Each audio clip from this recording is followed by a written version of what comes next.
بسم اللہ الرحمن الرحیم۔ السلام علیکم۔ علامہ اقبال کا تصور عورت سیریز میں خوش آمدید۔ آج نظم کا عنوان ہے ایک سوال۔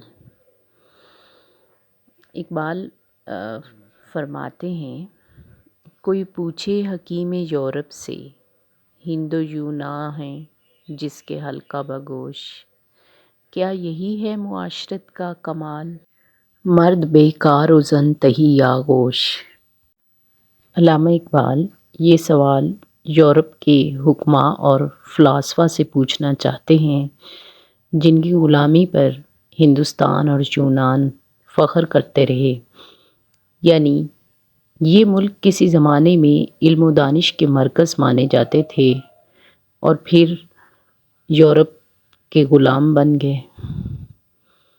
سوال یہ ہے کہ یورپ نے معاشرت کا جو نظام پیدا کیا ہے اس کا نتیجہ کیا نکلا ہے کہ مرد بے روزگار ہو گئے ہیں، انہیں کاروبار ملنے کی صورت نظر نہیں آتی اور عورتوں کی گود بچوں سے خالی رہ گئی ہے۔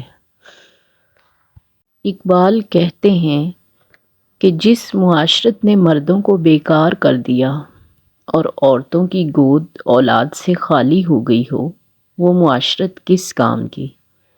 کام کاج اور اولاد دو ہی تو اس دنیا میں زندگی کی خوشیاں ہیں، اور معاشرت ان خوشیوں کو پامال کر دے تو وہ معاشرت یقیناً صحیح اور صالح معاشرت نہیں ہو سکتی۔